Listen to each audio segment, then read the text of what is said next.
the habit that I expect management to set up in a sales organization is specifically a habit of inspection.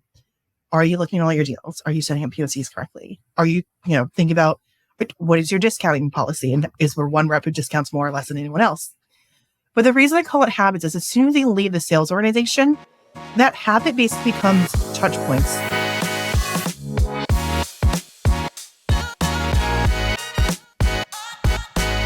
Amy, thanks so much for chatting with me today. Good to see you, Derek. I would love to start just with a bit of an introduction. So, tell us about your background, what you studied in school all the way up through like what you're doing today at Ngrok. Sure. I'm probably one of the rare operations people that actually studied operations in college, although it was operations research and it was more towards queuing theory, supply chain. But I found it fascinating because it was all about understanding systems and understanding how to improve them and monitor them and, can eventually apply them to real life situation. So first job out of college, I actually worked for a financial services company that was making the transition from a very service-oriented culture to a sales-oriented culture. So we were doing things like rolling out Salesforce and sales methodology and sales comp plans for the very first time. So those were my first glimpses into what operations looks like in a go-to-market organization. And from there, I also had the opportunity to work on a lot of special projects, but I realized that, East Coast, big financial services company, they don't move as fast as I would like to. And so I heard about this thing on the West Coast called tech. I forayed out there, joined LinkedIn, looking for this fast-paced moving opportunity. And LinkedIn, in the grand scheme of it, was a great opportunity because it was a larger organization. This was 2014, 5 years post-IPO. My hiring manager told me, we move fast. It's a rocket ship. And probably to their perspective, it was. What I didn't, screen for was her background was with major management consulting. And she was used to working with Kellogg's or GMs. And, by comparison, LinkedIn moved faster than those organizations, but still not as fast as what I wanted to work at. So after working there for a year, getting an understanding of what bigger tech companies look like, I transitioned to spend a year at a Series A startup, learning about how to set up everything from scratch for the first time in a tech SaaS business. Learned a lot. Unfortunately, product market fit didn't pan out. And so I moved on and spent 6 years at Okta, which was probably the experience I was originally looking for when I joined the company. It's about 450 employees. By the time I left, we're pushing closer to 6,000 or 7,000 employees, growing the sales organization from, I think, less than $100 million of ARR to over $1 billion by the time I left. Also realized by the time we got that large, what I enjoyed doing became more and more difficult as more people were there. So made another transition to another Series A startup, building things from scratch. And it's been a lovely journey of learning and implementing and getting to do all sorts of cool stuff with new tools. So it's clear you knew very early on that you wanted to move fast. And you started, in an industry and at a company that really was on one end of the spectrum. You got a little closer at LinkedIn, and then, over your career have moved closer and closer to now being at a pretty early stage company, and having done one of those early before. I'm curious what some of the specific differences are. Like when you say, hey, LinkedIn kind of thought they were moving fast, but they weren't really. How does that play out in practice? Sure. I think about operations as being almost like a Maslow's hierarchy of need. I know it's a very cheesy analogy, but I do think it's relevant in the sense that in Maslow's hierarchy of need, the concept behind it is you need basic stuff, food, water, shelter, before you can move up in the things of what humans need before they get to, safety and then belonging and then self-actualization. In the same sense that in operations, you have to set an infrastructure of data capture, right? Of what data you want, what systems you want, how data flows back and forth. And then you graduate into this level of process of how does that data get captured? What is the process of putting that information together before you can build on the really cool stuff on top of it, including analytics. Analytics is garbage if you don't have a process or a place to store that information to produce the analytics. And, from there you have the analytics and how that evolves into a strategy or, annual planning processes. And I felt that when I was at LinkedIn, a lot of the low-level infrastructure processes were already defined. Analytics, fairly well defined. Strategy, fairly well defined. And so what they were doing is they were going back to do inspections and doing incremental changes and improvements upon the infrastructure, the processes, the analytics. And I think for me, I wanted to design from scratch. To me, it's harder to make incremental changes because you have so many stakeholders you have to get buy-in from. You have to change perspective and opinions of people who are already thinking what they are doing is the right way to handle it. And so the transition to an early stage was really the opportunity to build the infrastructure from scratch, the policy from scratch, the processes from scratch. Got it. So that slowness really is the system is kind of solidified by that point.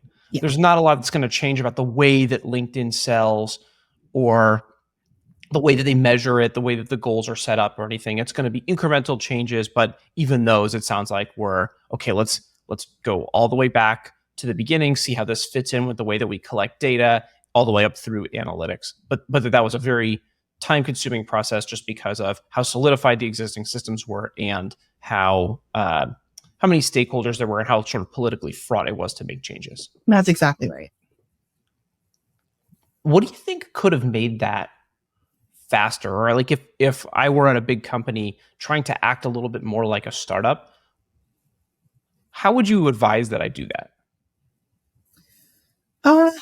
It's a challenge for fast-moving companies, but the best way for organizations to maintain that startup culture, even as they scale and grow, is setting together very, very specific rules of engagement.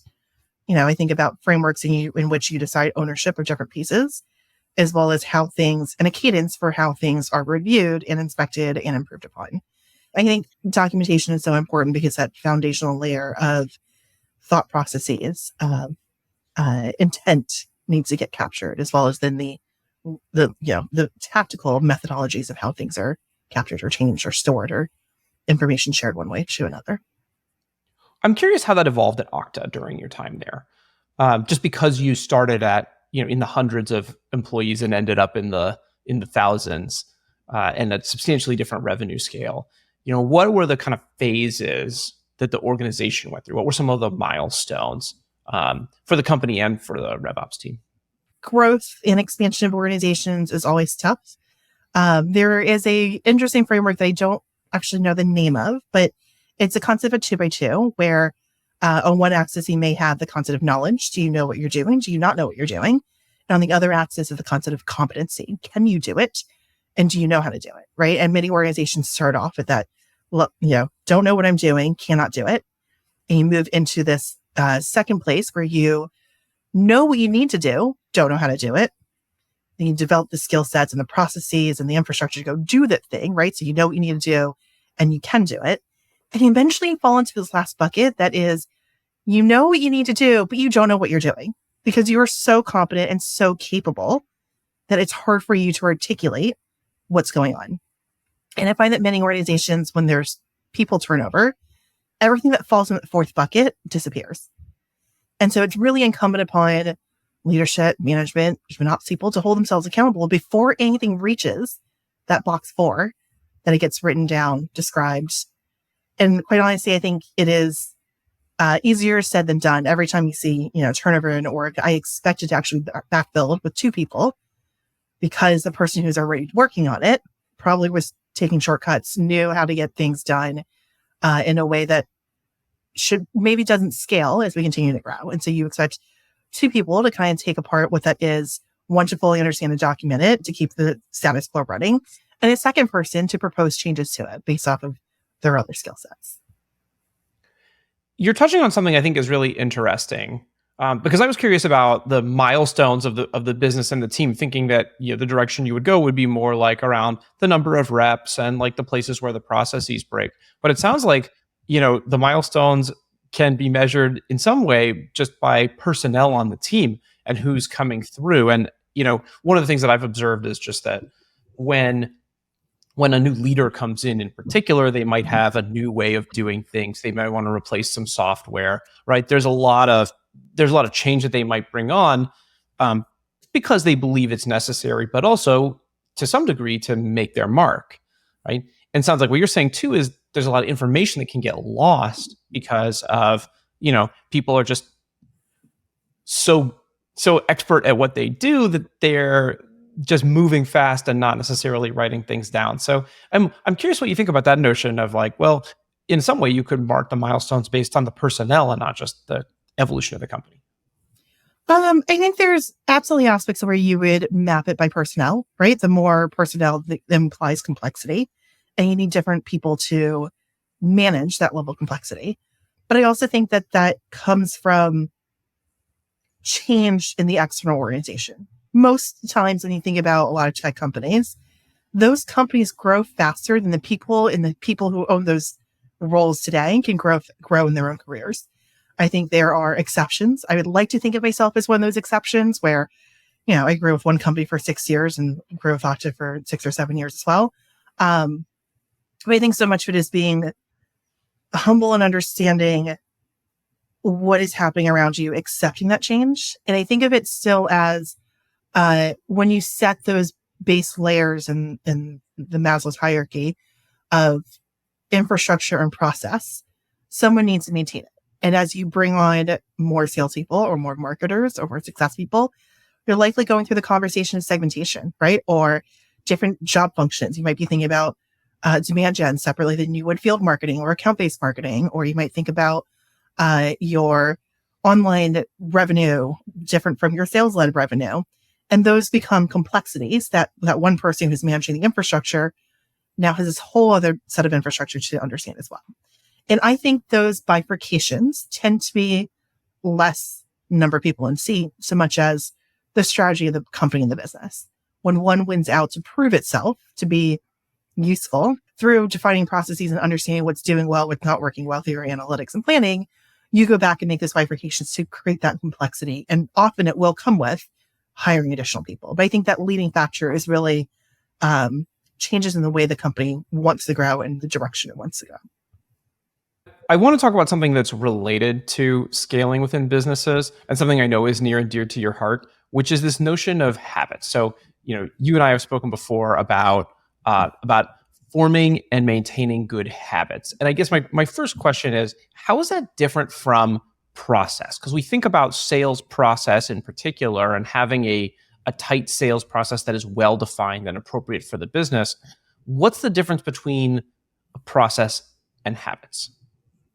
I think the reason I call this concept habits you develop is because I want to make sure that it is extrapolated beyond just sales, right? So I think in a sales culture, those habits generally come in the form of inspection, pipeline inspection. Are your reps doing the right things? Are they doing the POC correctly? Are they setting the right criteria before the POC to actually get the POC up for success? So when you complete it, those success criteria are met easily, right? Those are processes where you teach your sales reps how to move through each stage. But the habit that I expect management to set up in a sales organization is specifically a habit of inspection. Are you looking at all your deals? Are you setting up POCs correctly? Are you, thinking about what is your discounting policy? And is there one rep who discounts more or less than anyone else? But the reason I call it habits is as soon as you leave the sales organization, that habit basically becomes touch points, interlocks, places where I expect sales and marketing to be talking, hand in hand to each other, places where I expect sales and success to be talking closely, places where I expect, marketing, success, and products to be engaging. And those are areas where you need to set a cadence of discussion. That agenda should be set and defined very well as then holding people accountable to present their information, right? I think very commonly you think about marketing running different hypotheses and different campaigns to change what kind of pipe gen they generate for sales. Is sales holding marketing accountable to that? Have you seen the results? Is it qualitative? Is it quantitative? What changes has happened? Because as a sales leader, you cannot change and guide your sales leadership and your sales reps if you don't understand what's coming to them from marketing.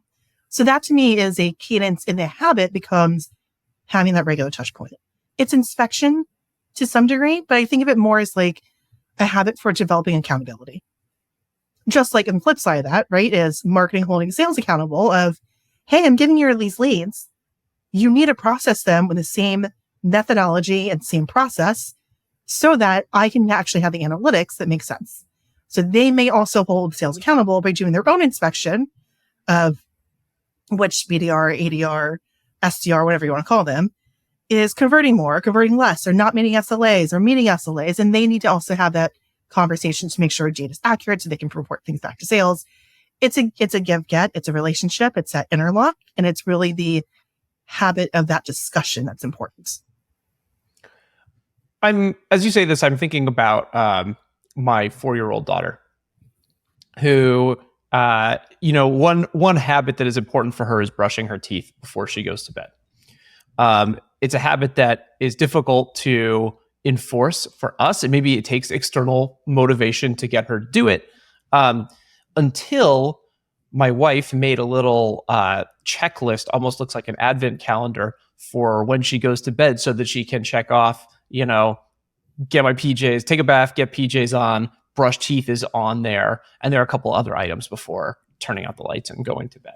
And in that sense, then it became a process, and she treats it end to end. She reads this checklist every single night in the same way now that it's been codified. And I'm kind of curious, is a habit just a process that's not yet written down or not yet implemented in systems? Like, are there any other properties of a habit that are just like fundamentally different from a thing that you would call a process?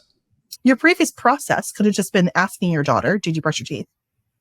And your daughter's responding appropriately. And that was a process that you did. But the habit there is gauging, is this the right process? Is this process good enough? If the results weren't right, you change your process. And the habit there is, again, inspecting the processes that you put in place to understand what may change. I think of it as maybe like a level above the concept of setting process. Okay, so to put it back into the revenue operations terms, habits generally are going to be about evaluating how things work within your existing processes across different departments. And I think that's why you're, go to meetings and communication, is because those habits are gonna, almost by definition, be things that involve a few different stakeholders. If you're gonna evaluate processes that cross from the marketing into the sales world, like lead handoff, you're gonna wanna have as a habit the review of that system that includes RevOps, sales leadership, marketing leadership, probably some other people as well. That is a great summary. So let's then dive into how you think about building habits. You're at Ngrok right now. It's relatively small. How are you instilling good habits in the organization relative to whatever it was like when you got there? The easiest way, for me at least, to surface where we need to develop habits for inspection is when you get to that next level of the Maslow's hierarchy of trying to understand analytics and strategy. So for instance, we literally had this conversation around if we really wanted to find our ICP, our ideal customer profile, we wanted to find what companies we want to go after, the firmographic, technographic information, we need to make sure we capture data correctly. Okay, so if I want to do the analytics correctly, I need to make sure that data is getting captured correctly. What is the process to put that data in order? So the people who are involved end up including the people whose strategy or analytics is dependent on this information. And therefore, those people have a seat at the table to help understand, their job is to understand the existing documentation, show why it's important because, it impacts their strategy and analytics. And therefore, that's the why does it matter? What's in it for you, person who has to change their behaviors? Because I will give you, sales rep, better leads if you help me track what information is there. And then develop guidelines with dialogue and conversation on what that process needs to change to be. Right? I think that person who makes the ultimate decision ends up being the person who's responsible for the analytics. But the person who's actually performing that change in process also needs to make sure that they are agreed upon, signed off on that same process too. I'm curious, and I think this might, help me get a better feel for like what really constitutes a habit is like, what are some bad habits? Like, do you think about bad habits at all or avoiding bad habits? And then sounds like the good habit is inspection, right? Like, what are the bad habits? There can be all sorts of bad habits in an organization. They tend to be areas where folks are not engaged or inspecting them to a specific level. I think an easy one that many organizations have is the handoff between marketing into sales, whether it's SDR to sales or otherwise, right? Generally, comp plans will gauge SDRs, ADRs, MDRs, BDRs, whatever I call them, development reps, on the amount of pipeline they generate. And then they hold sales accountable for the conversion of that pipeline. And sales reps never want to put things in the pipeline because once it's in pipeline, it'll get inspected. They want to know what's going on. If it doesn't close, why didn't it close? Is it the sales rep's fault? And the SDR is always incented to push for it to be closed because that's how they get paid. A bad habit is to not ever look at that number, right? I think in a previous life, that number of conversion ended up being like 99% because the sales rep was just accepting anything and converting it. So to correct for that, we're opting to understand. And I think what ops is special about, something special about ops is that ops is in the middle of all of it. What ended up happening is our win rates plummeted because there's all this garbage pipeline in our pipeline, which maybe that's just the status quo that we want to set. Maybe we are okay with saying that pipeline is anytime we have a good conversation, regardless if there's any minimum criteria or qualification. But if left to go unnoticed for too long, you realize you are setting budgets around how marketing spends off of a faulty number that doesn't lead to conversions. And it can end up costing the company a lot because you're investing dollars, resources, whether it be headcount or programs, in the wrong places. What I like about this example is it touches on, I think, one of the big problems here, which is even if you have a qualification process, a set of criteria that is clearly outlined, there's always going to be some amount of judgment in that. Yes. And there are also kind of personal things that get in the way, where you have your development reps passing over leads. They probably work with the same salespeople over and over. They develop personal relationships, and then there becomes more of a challenge, like a social emotional challenge of like, hey, am I going to reject this?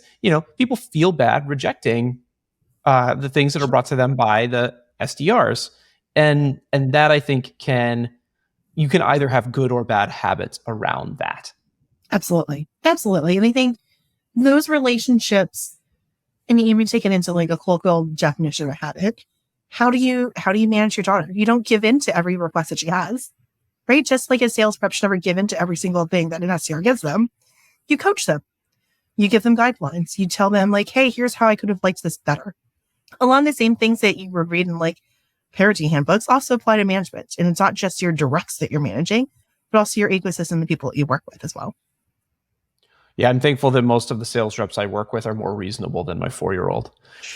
But yes, I agree. And I think this points at a number of other kind of bad habits as I start to think about, things that you could potentially avoid. A lot of them do have to do with either wanting to save time or the trade-off between, rigor and speed, or the way that we interact with other people and what feels good versus what might be good. So an example of one of these rigor versus speed ones that I've heard, a lot of times, RevOps teams will try to codify into process things that are very difficult to really enforce. So as an example, hey, we want to have the appropriate contacts for a given opportunity attached to that opportunity object. Well, you don't necessarily know. Every deal is going to have a different number that's appropriate. And so you can't say it's got to be at least 3 in order to move to the next opportunity stage. You could say there needs to be at least 1 because there always will be 1. But, that process is going to fall short where the habit is reps put on the appropriate number, right? That's what I think, as I'm starting to understand this and get a clear picture, that to me feels like a habit as opposed to the process itself, which can never get you all the way there. So there's the other aspect of it too, right? You can put guidelines in Salesforce or validation rules or gates to be able to move things forward in sales stages, but you also want to make sure that it is engaged upon and inspected as well, right? The last thing you want is the sales rep to just add the same contact and be like, oh, this contact holds all 3 roles. They're the EB and the champion and the main technical person I'm talking to, right? You also don't want a rep to game the system. So there still needs to be some kind of human habit there to remind leadership to inspect it, ops, whatever that may be, of flagging when things are outside the norm. And I think that's where technology can actually be tremendously helpful of flagging things outside the norm instead of forcing reps to do something that may be unnatural. You're touching on something that I think is very interesting. I see you as an optimist in that there are a lot of folks in RevOps who believe and who have the scars to back it up that reps will only do the things that are codified into the business systems. If you want a sales rep to put data into Salesforce, then you need to make sure that that is a required thing in Salesforce, or it's required in order to compensate them. But it sounds like a little bit of what you're saying is it is possible to build a culture where people have good habits and where they do a little more than the bare minimum of what is like hard coded into the system. I think it's hard to incent sales reps to do the right thing in large organizations because they don't get the what's in it for me. It's a little easier to incent sales reps to do the right thing at smaller organizations where there might be a direct relationship between a rep and a product manager, right? And the product managers are hopping onto POC calls with them. And so that relationship, I think, matters a lot. And this is also where I've seen larger organizations improve by creating steering committees of top reps, giving them exposure, right? It's also a development opportunity for them to get exposure on decision-making processes, why they exist, why they matter, and to be able to visibly see the outcomes of why I'm asking to go put 3 people into every opportunity. You know, interestingly, I've heard of another place.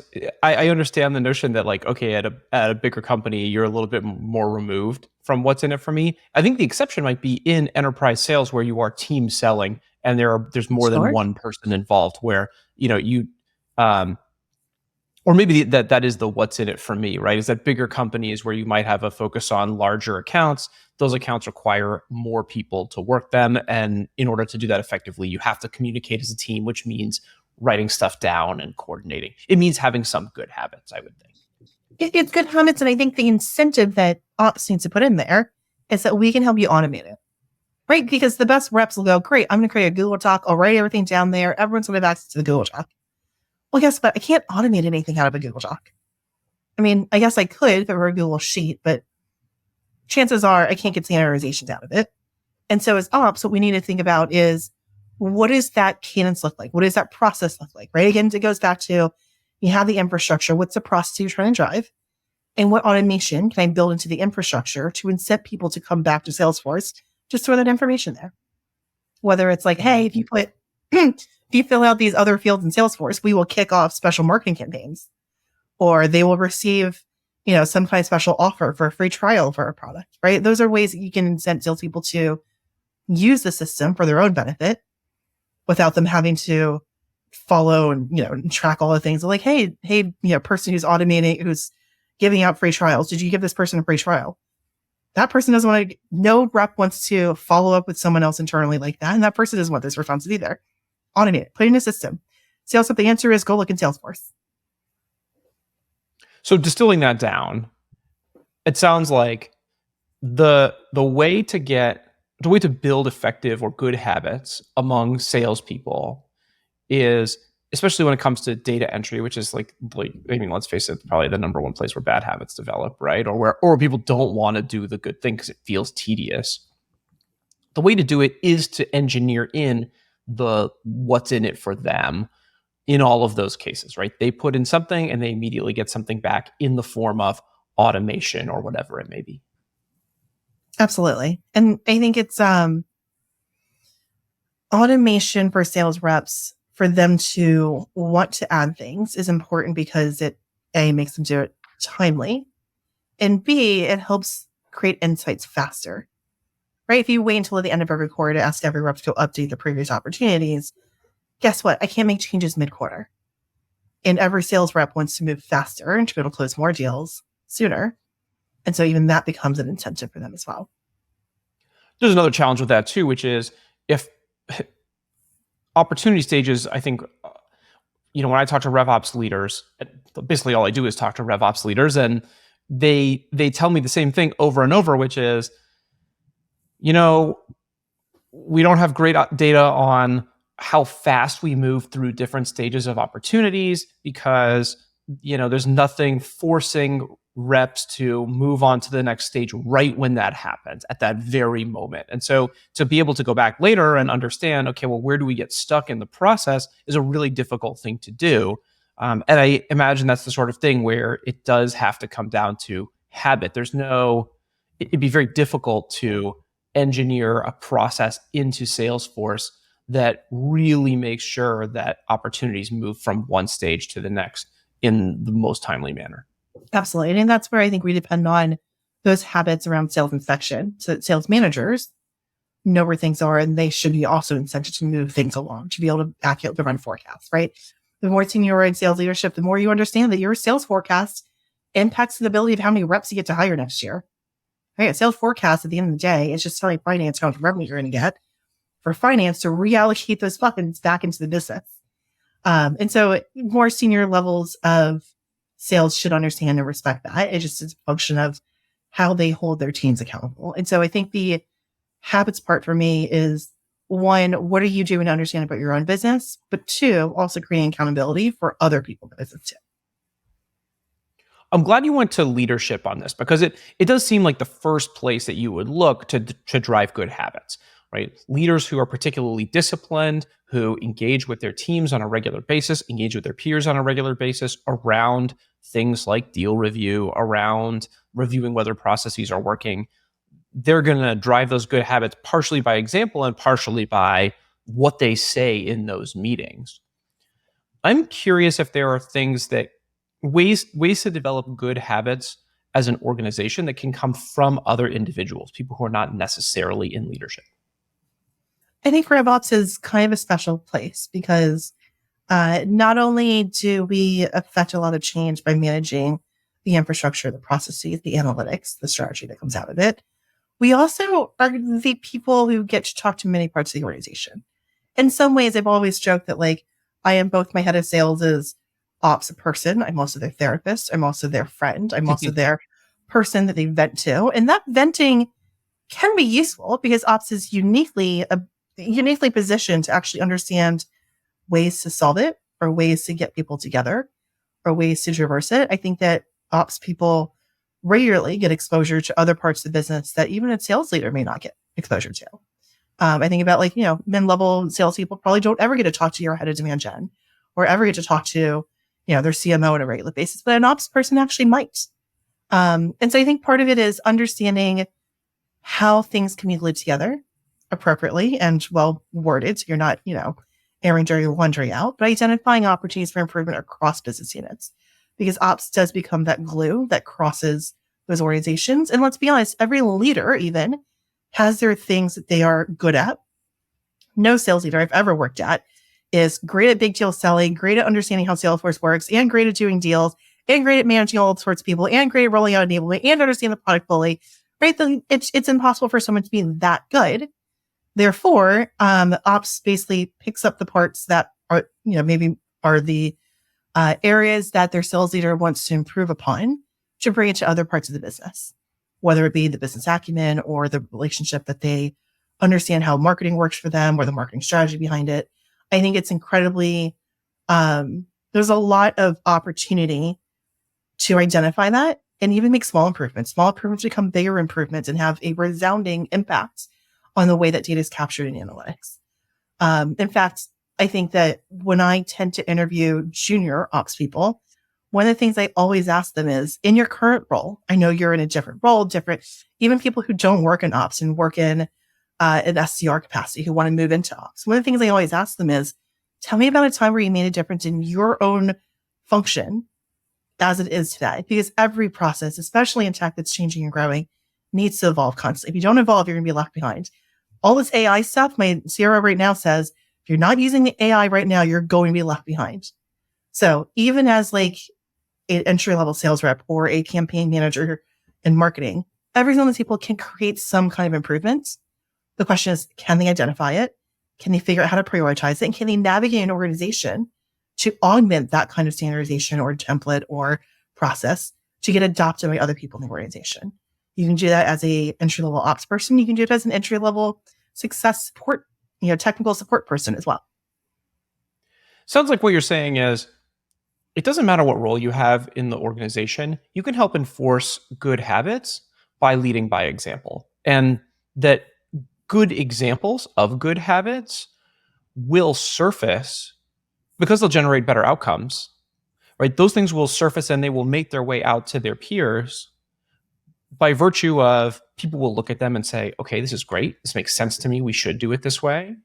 In some cases, those people will get rewarded. In fact, a lot of the time, I would think, if you continue to have good habits, your performance will be good as a result, and you'll get to move on. You'll move from being an SDR into that ops role that you want, or into a full-fledged AE role, or whatever it may be. Absolutely. I think about some of the best sales reps I've ever worked with were incredibly creative on the ways that they use our systems. I've had sales reps who are creative enough to think about, like, I'm going to go into Marketo or HubSpot and go identify leads that haven't even been sent to put into my own outbound processes. Maybe not super kosher, but in their experiment, they did identify a cohort of people who were really willing to engage. And we can run analytics off that to improve our marketing processes, right? Anyone can think of ways to better themselves. And if you can articulate how it could be better for the organization, that should be rewarded. So this is really interesting because it sounds like what you're suggesting is, I don't know if you'd call this a good habit, but certainly this is a behavior among some salespeople or some very smart, enterprising salesperson. By the way, this has happened at every company that I've worked at too, that there's one person who just goes and does that of their own accord. It may not be the process. And in fact, they are probably breaking some process in doing that, but that ultimately the results can be very good. It can be. And I think the caveat there is it has to work, right? Don't be the SDR who starts the first day and blasts everyone in the database. Take a small subset, do things that are a little different, and everyone should have the autonomy to experiment inside their own world. And a good experiment starts with a hypothesis and a test. Test works well, continue to augment it. Continues to work well, and you've proven your own results as the top sales rep. Well, guess what? I'm going to come back to you as ops and ask you, you are a top sales rep. What do you do differently than everyone else? And how can we learn from that? So it sounds like the good habit that you're describing there is experimentation on an individual level. The best people I've ever worked with in my life have this level of curiosity about themselves. They're interested, they're engaged, they want to understand how things work, and they want to improve, right? It's a curiosity placed well for betterment of the company and not just for themselves. Let's say I'm a manager. I'm managing a team of sales reps. I'm, frontline sales manager. How can I cultivate that, right? Or any of these habits for that matter? What are the tools at my disposal to drive people to be creative in that way? Highlighting it. The best sales managers that I've seen will hold a very much like an engineering organization in sales, will still hold a stand up, whether it's daily or weekly, to share stats or metrics. And as soon as someone gets something like some momentum behind them, ask why. What happened there? Can you share with the group what you've done differently?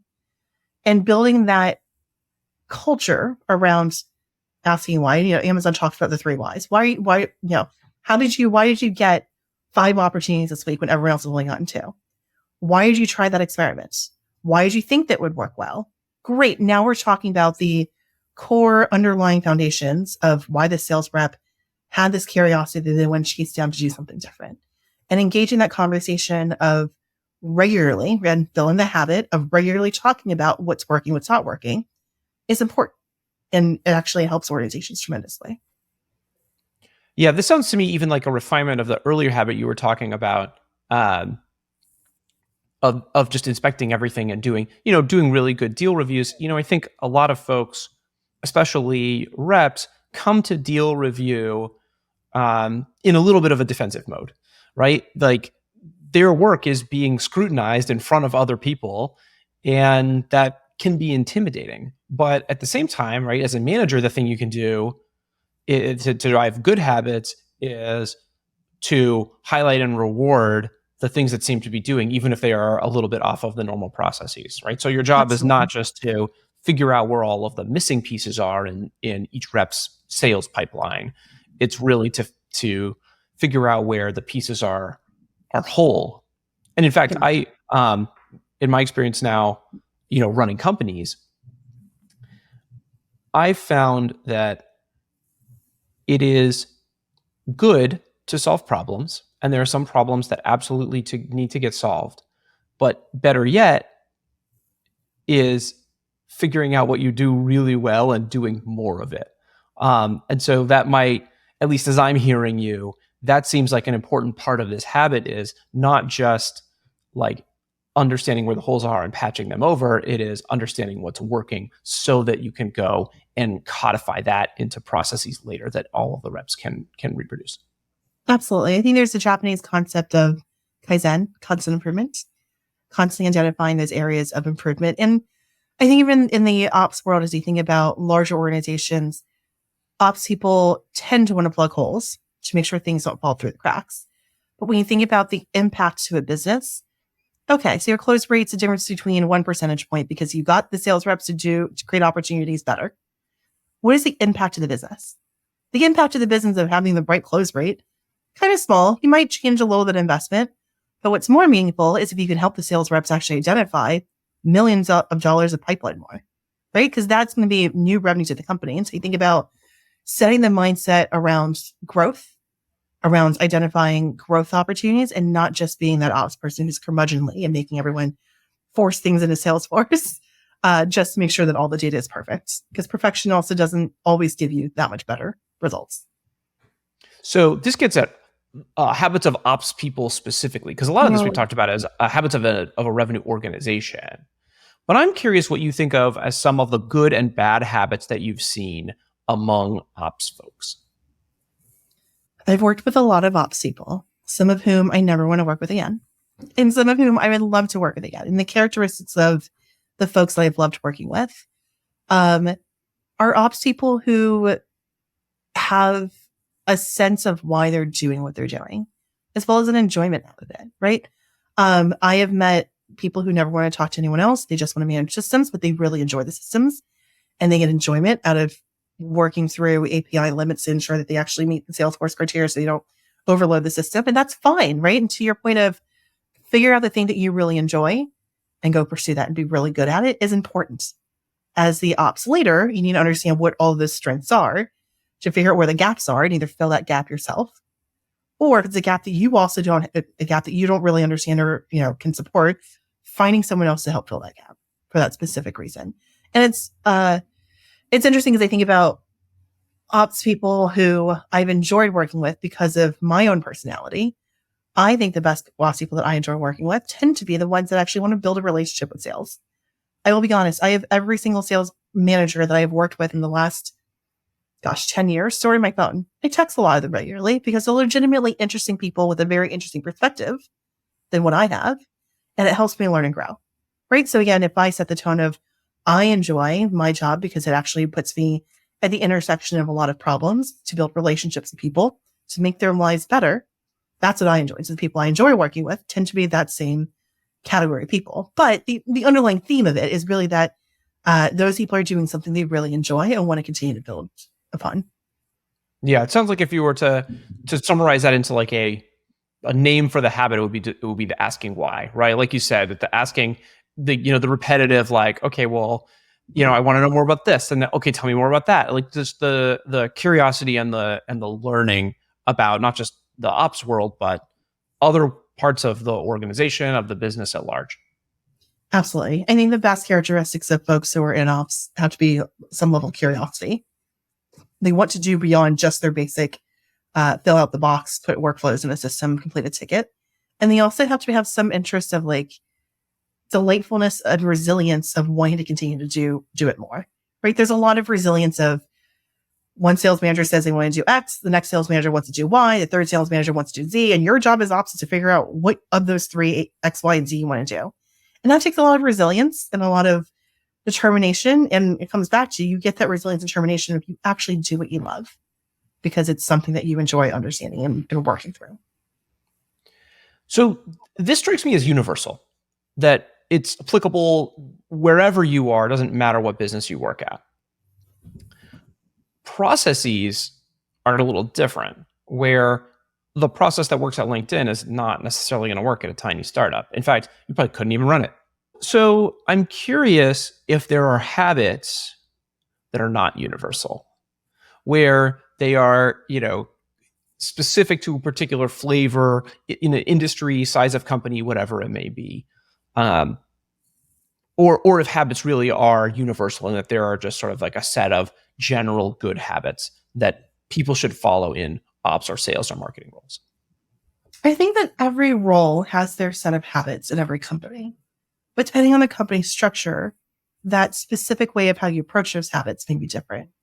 For instance, right, we know that a lot of companies recently have shifted to this concept of a PLG motion, product-led growth motion, where the focus is getting as many people to self-serve themselves to the website to then use the product. And once they meet some minimum threshold of engagement or usage of the product, then and only then does sales reach out to have that conversation. And in that process, there might be different habits or different from what we think of as traditional enterprise sales-led sales, where there's probably this organization called growth that may or may not exist in an enterprise sales-led business. And the way that sales interacts with marketing is going to be very different because the things that sales wants to engage in may not be ready for them in a PLG organization. So while the concept of building interlock between sales and marketing still exists, the types of questions, the way that you engage those questions, and the people in that room may be different. Amy, I want to thank you for taking the time. This has been really great, digging into the difference between habits and processes and what folks can do. I think you've really given us some very actionable things to think about to help other folks figure out, hey, what kind of habits do we want to have? Where are our habits a little bit deficient? And also to hopefully set a roadmap for processes as well. Absolutely. It's been a lot of fun. Thanks, Derek.